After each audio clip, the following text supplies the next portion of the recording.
See if I could get the recording later, but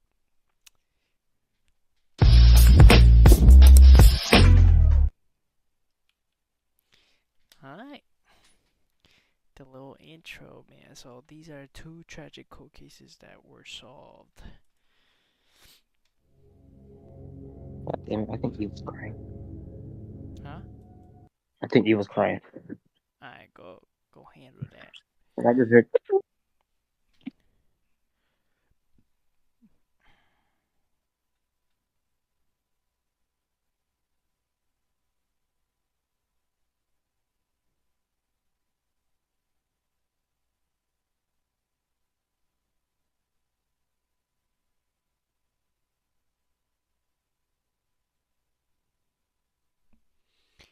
Damn. We Gucci. Children still asleep and we still winning. Alright, chat. This is going to be two tragic cold cases that were solved. So get your snacks, get your water, stay hydrated, and enjoy the show.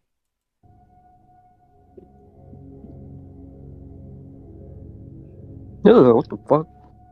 Angelica Castillo was born on April 4th, 1987 in Queens, New York, to parents Margarita and Genaro Ramirez. She came from a Mexican immigrant family struggling with poverty, domestic abuse, and more. Ramirez was described as abusive by multiple sources, creating an environment of fear within the household. In 1991, when Angelica was just 4 years old, her parents were separated. Margarita had taken Angelica and at least one other daughter to visit their father, leaving the children with him for several days. When Margarita returned to retrieve her daughters, they were gone. According to her later accounts, she was told by a woman at the location that I feel like I've seen this lady before.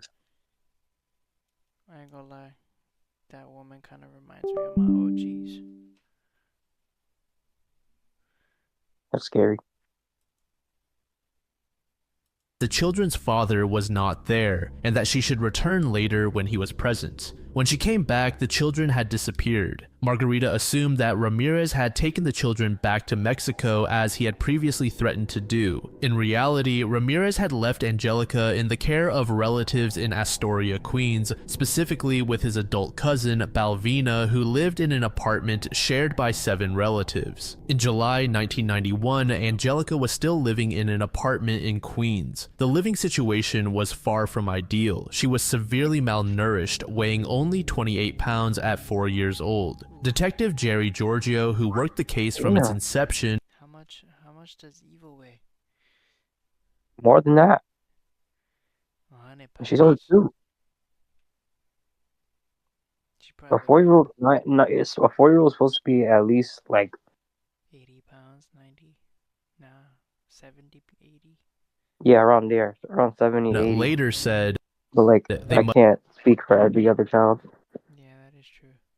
Some must have been children are born starving her big, some are born small. Yeah.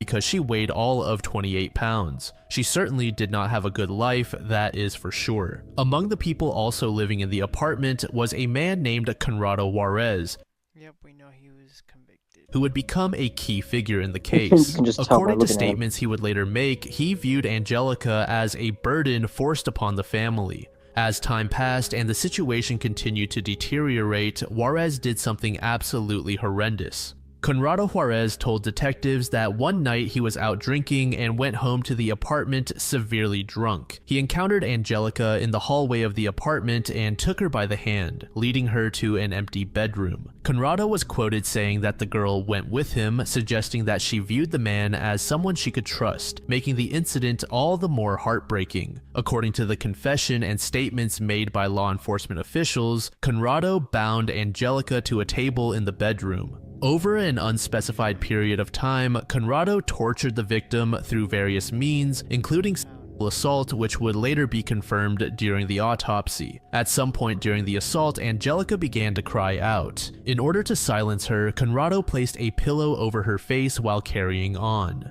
The medical examiner's office would later determine that the girl died from asphyxiation. The killer claimed that he, quote, didn't originally intend to kill Angelica, but suffocated her when she cried out. So dude lied that she died and what? He didn't get convicted? Alright, let me watch the video before I start talking shit. She went motionless beneath the pillow. Conrado realized she was dead. The victim, who had trusted him enough to take his hand in the hallway, who had already suffered so much in her short life, had been tortured, raped, and murdered by her own cousin in an apartment full of relatives who apparently noticed nothing. Upon realizing that Angelica was dead, Conrado immediately summoned his sister Balvina from another room in the apartment. According to court documents, when Balvina discovered what her brother had done, her primary concern was not reporting the crime or seeking help for the murdered victim, but rather disposing of the evidence. She instructed Conrado to get rid of the body. She provided him with a 30-quart ice chest and Nigga, what? What? Bro, family's so cruel. Family's That's hella fucked cruel, up. dude. That is cold. That is very, very cold. Damn. A fucking 4-year-old, bro? Bro, I don't know how niggas could be so low for that, bro. Like, if it were my kid, I would have killed that nigga. Oh, in GTA. Not in real life. told him, quote, fold the girl in half to fit inside.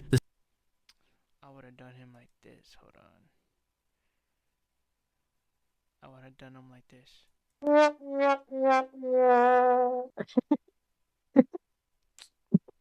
Hell yeah. No, I forgot there was a soundboard.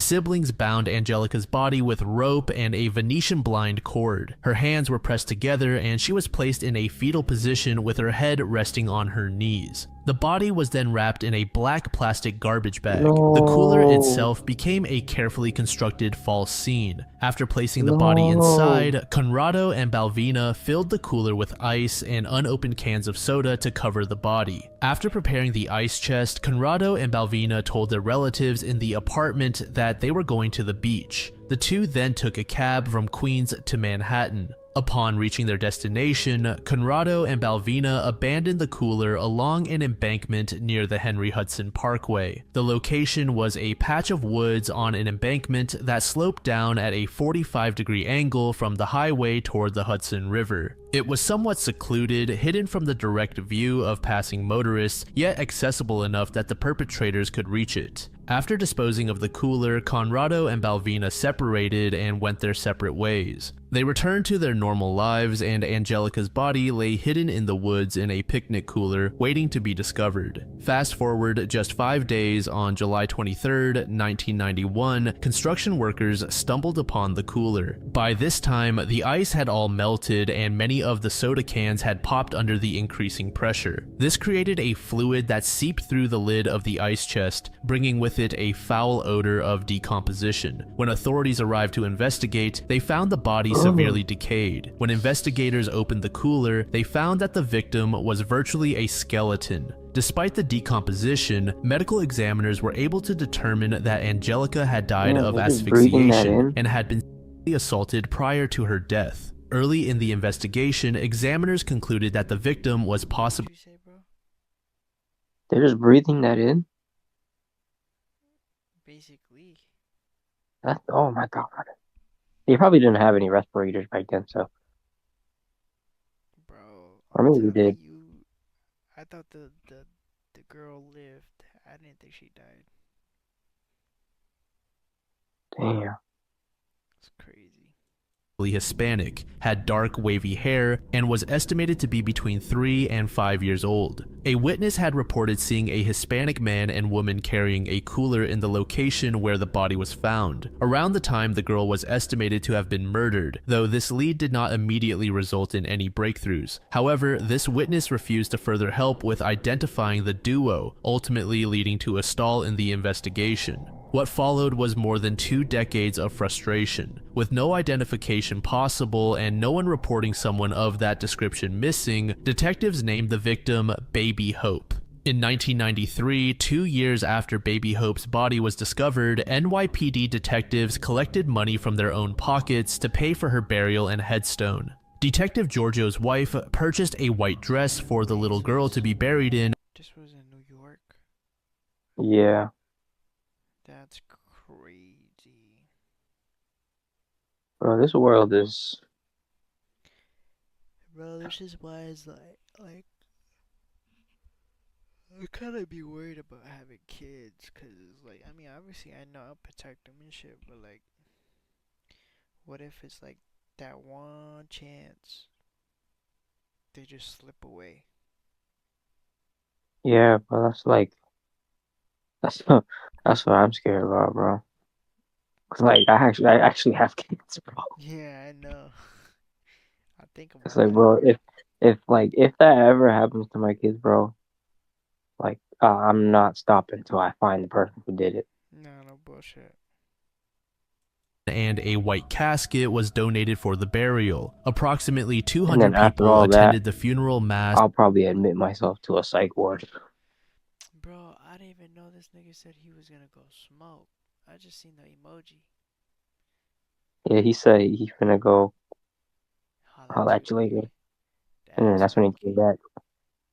And burial at St. Raymond's Cemetery in the Bronx. The headstone they purchased bore the Bro, inscription that's sad, "Because man. We Care" at the bottom. Each year on July 23rd, the anniversary of Baby Hope's discovery, detectives would return to the Washington Heights neighborhood. They canvassed the area, hung posters, distributed flyers with artist sketches of what Baby Hope might have looked like, and asked residents if they had any information. Detective Jerry Giorgio, who caught the case in 1991, worked on it throughout.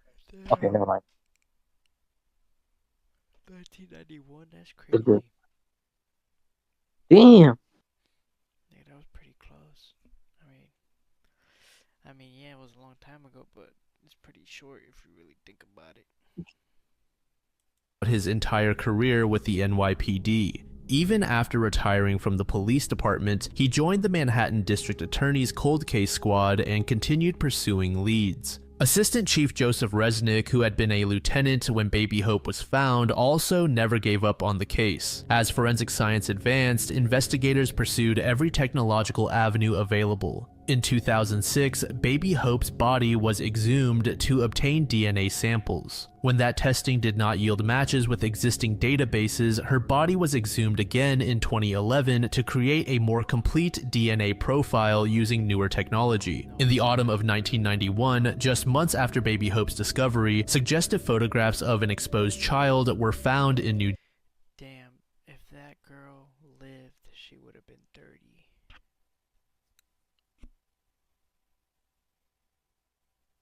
Like in her mid-30s. No, because she was 2 years old. That's what they said, right? Nah, she was 4. She was 4 years old. Yeah, basically mid-20s, bro. Bro, what's wrong with people, bro? Jersey. Some investigators believe the images might depict Baby Hope, as the girl in the photographs matched the victim's description, but this lead did not result in identification. Then, abruptly, an anonymous woman called the Crime Stoppers hotline after seeing the renewed publicity about the case in 2013. According to sources, the tipster told authorities that she had overheard a conversation approximately 2 years earlier in a Washington Heights laundromat. In this conversation, she heard a woman discussing a missing daughter in a way that made it sound like the woman was Baby Hope's mother. The tip led detectives to investigate further, and they identified a woman in Washington Heights who might be connected to the case. Detective Donnell, who took the Crime Stoppers call, kept the caller on the phone for more than an hour to gather information. She had a good feeling about the tip, and it would prove to be the breakthrough that cracked the case. Armed with this lead, detectives located Margarita, a woman living in Washington Heights who matched the profile suggested by the tip. To obtain a DNA Hey, sample without alerting her to the full scope of the investigation, detectives employed a tactic that involved having Margarita lick an envelope for an unrelated purpose. The DNA from the envelope was compared to the profile created from baby Hope's exhumed remains in 2011. The results came back positive. After 22 years, baby Hope was finally identified as Angelica Castillo. On October 7, 2013, Police Commissioner Raymond Kelly announced that investigators had identified baby Hope's mother through DNA testing and that she was cooperating with the investigation. The mother was not considered a suspect. Once the identity was confirmed, detectives worked to piece together her family history and the circumstances of her death. The investigation led them to identify Angelica's father, Yanaro Ramirez, who was believed to be in either New York City or Mexico at the time. However, as the investigation progressed, I would have seen this nigga at Mexico because definitely I could see him getting deported for getting drunk. The dude that did that to her? Yeah, it was her dad, I think. That was her cousin. Oh. shifted to other family members. The investigation led police to two of Angelica's paternal cousins, Balvina and her brother Conrado. Balvina had since died, but Conrado was located working as a dishwasher at a restaurant on Bleecker Street in Greenwich Village, Manhattan. On Friday, October 11th, 2013, detectives approached Conrado near the restaurant where he worked. He was taken in for questioning, and what followed was an interrogation that would last approximately 12 to 13 hours. During the interrogation, Conrado initially told police that he had helped dispose of Angelica's body but did not kill her. He claimed his sister had called him after the girl died and asked for his help. However, as the interrogation continued, he changed his story. According to Police Commissioner Kelly's announcement, Conrado ultimately confessed to the crime. He admitted that he had encountered Angelica in the hallway of their apartment and led her to an empty room where he assaulted and ultimately killed her. Furthermore, he shared that he asked Balvina for help in disposing of the remains. The confession was videotaped after an assistant district attorney arrived, but critically, the 12-hour interrogation that preceded it was not recorded. This would later become a point of contention in the legal proceedings.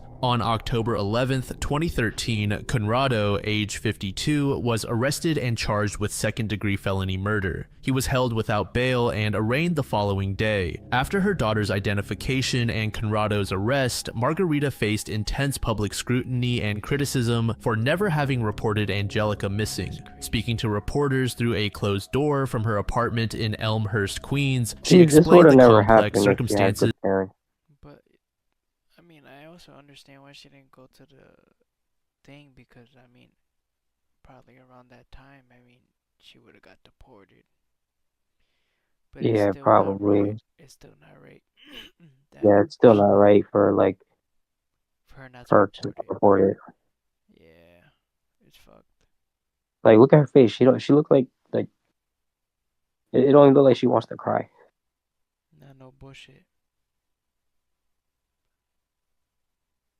It's like if that happened to my son or my daughter, bro, nigga, I'm tearing the whole freaking earth down, bro. No bullshit. I would have fucking seen or figured out what to do about that.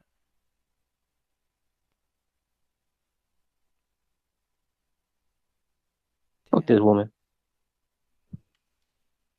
That led to her silence. She said she wasn't missing, her father took the kids away, and maybe that was my mistake, letting him take them away. I did not go to the police because I was afraid of not being heard. I was afraid not knowing the language. Additionally, Margarita and other family members were undocumented immigrants who feared that reporting Angelica's disappearance would lead to deportation. What I say. Oh, you was right. What I say, bro.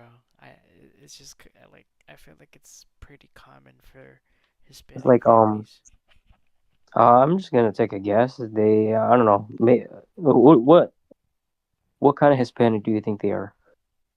Salvadorian or Honduran, cause that's where a lot of people, like mainly those type of people, be over there. That's crazy. Margarita told investigators that several years after her children disappeared, Conrado had contacted her, claiming he was raising her daughters and demanding money. When she went to his home, he only had one of her daughters and claimed he didn't know where Angelica was, saying that his sister said Angelica had died. Even then, Margarita did not go to the police, continuing to believe that Angelica might be with family members somewhere else. "We are never going to have peace," Margarita said after the arrest. "We are just waiting for justice."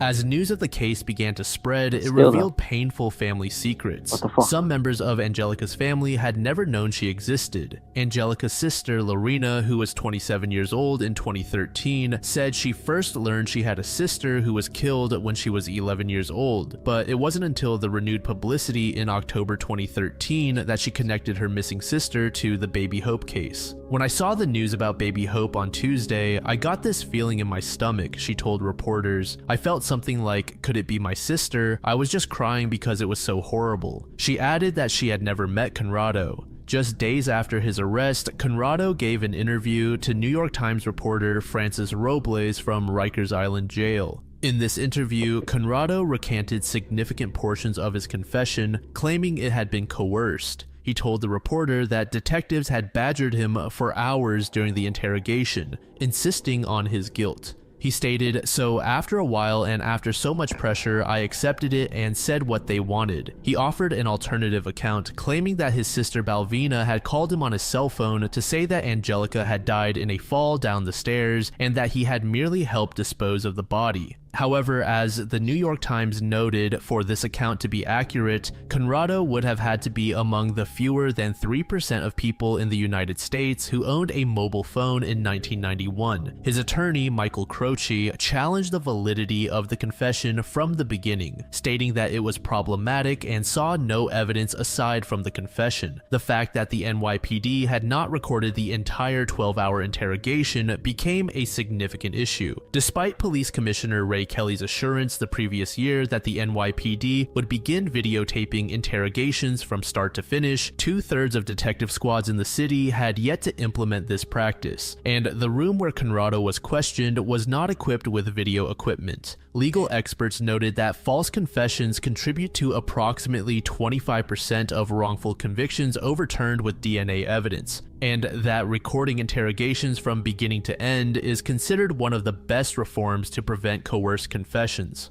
On October 21, 2013, a Manhattan grand jury indicted Conrado on an unspecified charge related to Angelica's murder. On November 20th, the indictment was unsealed in Manhattan Criminal Court, formally charging Conrado with second-degree murder. With a translator at his side, he pleaded not guilty. After 5 years in custody awaiting trial, scheduled to begin in March 2019, Conrado fell ill. On November 18th, 2018, at the age of 57, he died at Montefiore Nyack Hospital in Rockland County from complications related to pancreatic cancer. With this Yeah,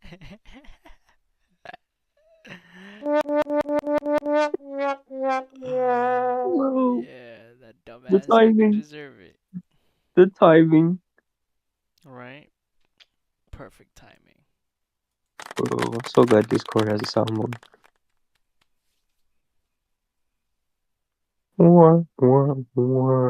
death, the case officially closed without a trial verdict. He died having entered a not guilty plea, maintaining to the end that his confession had been coerced. That's crazy.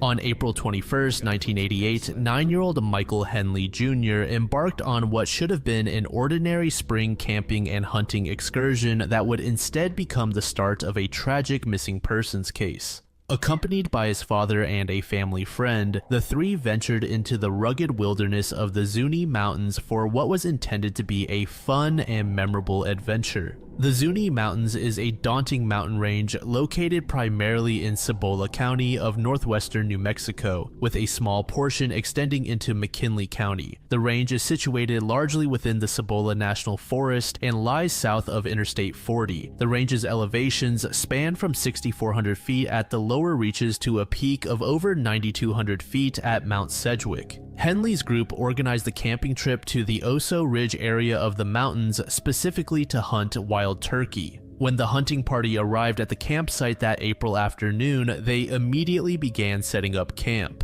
This included setting up tents, organizing supplies, establishing a cooking area, and more. According to multiple accounts, the group had been at their campsite for approximately 20 minutes when Henley Jr. vanished without a trace. During this brief window, while his father and the family friend were occupied with setting up the camp and organizing their equipment, the 9-year-old boy simply disappeared. More than 400 volunteers would later turn out to search for the missing child. But in those critical first moments, Henley's father and friend conducted their own immediate search around the campsite area, calling out for the boy and scanning the surrounding landscape for any sign of him. They found nothing, no response to their calls, no visual sighting, and no indication of which direction Michael might have gone. The circumstances of the disappearance suggested that the boy had simply wandered away from the campsite, perhaps to explore the surrounding area, investigate something that caught his attention, or simply to move about after the drive to the mountains. For a 9-year-old boy in this new and exciting environment in the wilderness, it's not exactly unusual for him to accidentally drift off. However, the terrain of the mountains could disorient even experienced hikers. For a child, becoming lost in such an environment could happen within minutes, especially if he moved beyond the immediate sight and hearing range of the campsite. A critical factor that would linger at the forefront of the thinking of searchers and investigators was Henley's inadequate clothing for the environment. When last seen at the campsite that afternoon, he was wearing only a flannel shirt, pants, and a pair of tennis shoes. This light clothing might have been comfortable. Hold up. Is this the same person? Like the same kid? I don't know. Because the first kid doesn't look like this kid. Right? During the warmth of the April afternoon at the lower elevations or during the drive to the mountains, but it was woefully insufficient for the harsh conditions that can develop at high altitude in the mountains, particularly during the night or if weather conditions deteriorated. Despite the challenging conditions, search teams mobilized quickly to find the child. The intensive search operation lasted more than a week. Sheriff Ed Craig coordinated the efforts, and searchers left handwritten signs along the trails reading messages like, "This way, Michael, stay on road," in hopes that the lost boy might see them and find his way back to the base camp. As days turned into weeks with no results, the grim reality began to set in. The consensus among investigators was that Henley had likely wandered away from camp, become disoriented, and died of exposure to the elements. This tragic assessment was based on understanding of a phenomenon known as terminal burrowing, a behavior exhibited by victims in the final stages of severe hypothermia. When suffering from extreme cold, incoherent victims often instinctively crawl into tight, enclosed spaces for self-protection, such as hiding among boulders or beneath fallen logs. This survival instinct, ironically, can make the search for missing hikers in deep peril nearly impossible, as they effectively conceal themselves in the very moments when rescue is most critical. As months passed without any breakthrough, the disappearance gradually faded from the news cycle. For the child's grieving parents, there was no closure, no body to bury, and no definitive answers about their son's final moments. Then, more than a year after Michael went missing, something extraordinary happened that would thrust the case back into the national spotlight and connect it to one of America's most infamous Oh, so it happened to the same kid, but this time it just brings back to him. Okay, I'm understanding a little bit. I mean, I'm just kind of tired right now, but solve mysteries. On June 15th, 1989, approximately 14 months after the disappearance, a woman was leaving a junior food store in Port St. Joe, Florida. As she walked through the parking lot, she noticed a Polaroid photograph lying face down on the ground in what had been an empty parking space. The photograph depicted a haunting scene: a teenage girl and a smaller boy lying on what appeared to be sheets and a blue and white striped pillow in the back of a vehicle. Both individuals had their mouths covered with black duct tape, and their hands appeared to be bound behind their backs. The girl glared directly at the camera while the boy looked terrified. The woman who discovered the photo told police that when she had arrived at the store earlier, a white, windowless Toyota cargo van had been parked in that very spot. The van was being driven by a white male with a mustache who appeared to be in his 30s. By the time she returned to her vehicle and found the photograph, the van and its driver had departed. Also visible in the photograph were several intriguing objects, such as a copy of a novel titled My Sweet Audrina. The book was a 1982 bestseller about a young girl haunted by her sister's death that deals with themes of rape and PTSD. No fucking way. That's crazy.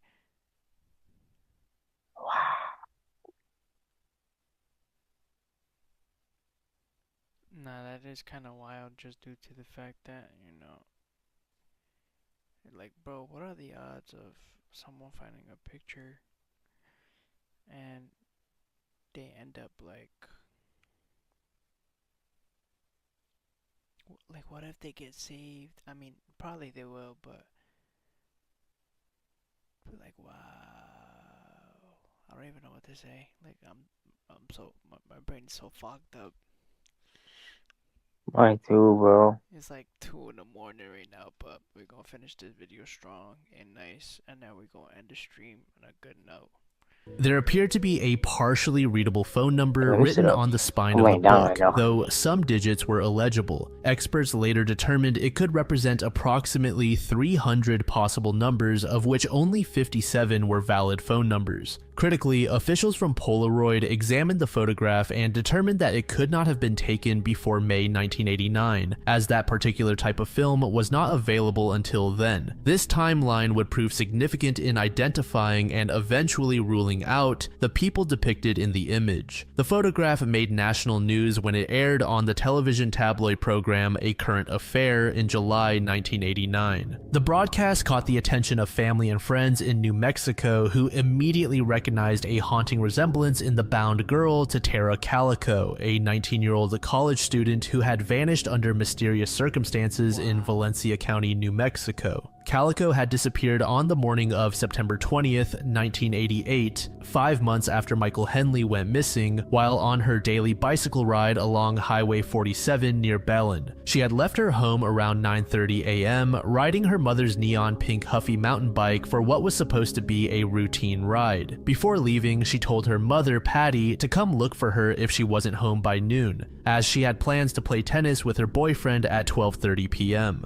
When Calico failed to return home by noon, Patty drove along her daughter's usual route searching for her, but found no sign of her. She then immediately contacted police. The next day, Patty discovered a Boston cassette tape belonging to her daughter lying on the shoulder of the road 3 miles from their home. On the Damn. So she did get kidnapped. That's fucking crazy. Well, what are the odds that's the same person? I mean, they don't kind of look alike, but I could kind of see it happening. opposite side of the highway, as if Calico had dropped it while riding away from her residence. Later, part of her Sony Walkman was recovered 19 miles east of Highway 47 near the remote John F. Kennedy campground. Near the cassette tape, investigators found bike tracks and marks resembling a scuffle or skids. Multiple witnesses reported seeing Calico during her bike ride that morning, with the last confirmed sighting occurring at approximately 11:45 a.m. on Highway 47, about 2 miles from her home. Several witnesses also reported seeing a dirty white or light gray 1953 Ford pickup truck with a white handmade shell following closely behind Calico as she rode, though she appeared to be wearing headphones and seemed unaware of the vehicle's presence. No one witnessed the actual abduction, and neither Calico nor her mother's pink bicycle were ever found. When the mysterious photo was broadcast on television, both the Calico family and the Henley family were contacted by people who had seen the program and believed they recognized their missing loved ones in the photograph. Patty met with investigators in Florida to examine the photograph firsthand. After spending approximately 2 hours examining the image and conversing with detectives, she stated that she was convinced the girl in the photograph was her daughter. Additionally, V.C. Andrews was reportedly Calico's favorite author, and My Sweet Audrina was one of her preferred books, making the presence of that specific novel in the photograph seem like more than a mere coincidence. Michael Henley's parents also traveled to Florida to view the image. After examining it, Michael's mother Marty stated that she was almost certain the boy depicted in the Polaroid was her missing son. Wow. Whoa. Damn, that is very crazy that this dude was able to abduct 2 people. Looking at the photograph of the frightened child, she told Bro, there's a lot of crazy people in this world. It's just reporters, "He appears frightened, very frightened, but he seems to be in good health, and I'm thankful for that." Sheriff Ed Craig, who had overseen the initial search for Michael in 1988, called the television segment featuring the Polaroid quote, "the best lead we've had in 16 months." The photograph was forwarded to FBI crime laboratories for detailed analysis, including facial measurement comparisons with other photos of the missing pair. However, the FBI's conclusion was frustrating as they shared their findings were inconclusive. The FBI could not definitively determine whether the girl in the photograph was Calico or whether the boy was Michael. Adding to the confusion, a Scotland Yard analyzed the photograph and concluded that the woman depicted was indeed the missing Tara Calico. However, a second analysis conducted by the Los Alamos National Laboratory disagreed with Scotland Yard's assessment, determining that the girl in the photo was someone else. With the FBI's analysis remaining inconclusive and conflicting opinions from different forensic laboratories, no definitive identification could be made. Over the following weeks and months, reported sightings of both missing persons began coming in from various locations across the American South, as if their captor or captors were drifting from town to town. Michael was reportedly sighted in Arkansas. Each new rumor rekindled hope among the families that someday, miraculously, their children would be returned to them safe. Police staged roadblocks in an attempt to intercept the white Toyota van and its driver, but the vehicle was never located and the man was never identified.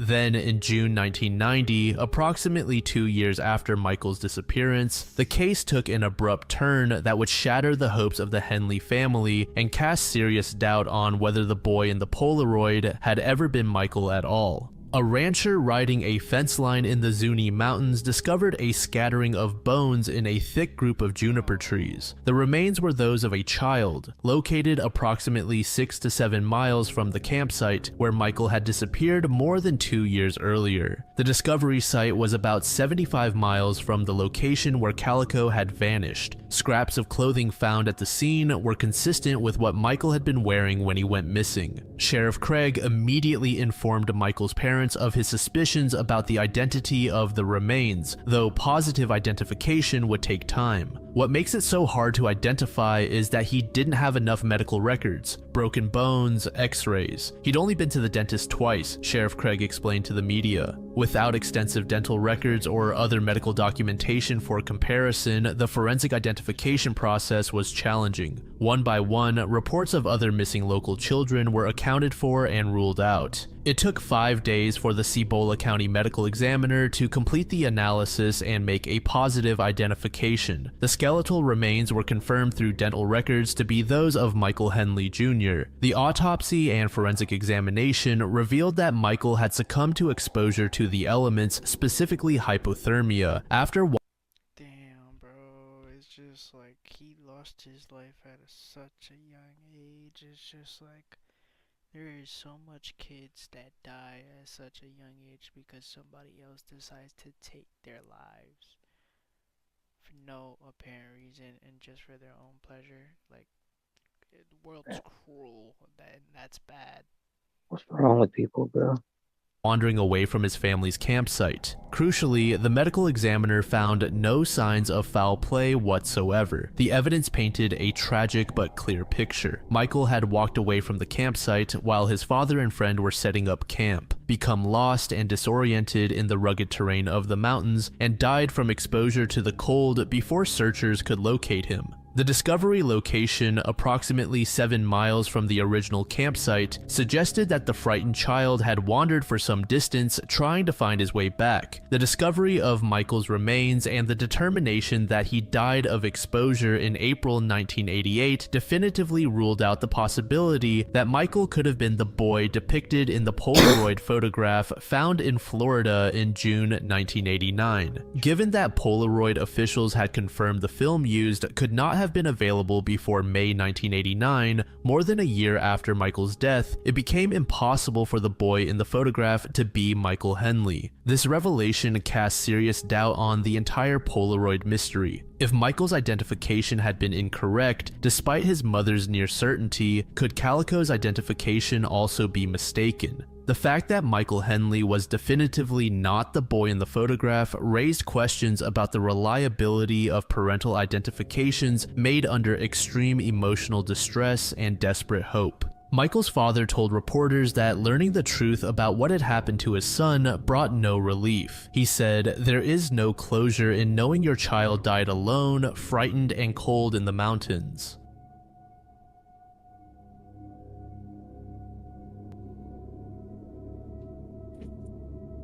So they never ended up solving it. What? Damn. Didn't even end up solving it? What the fuck?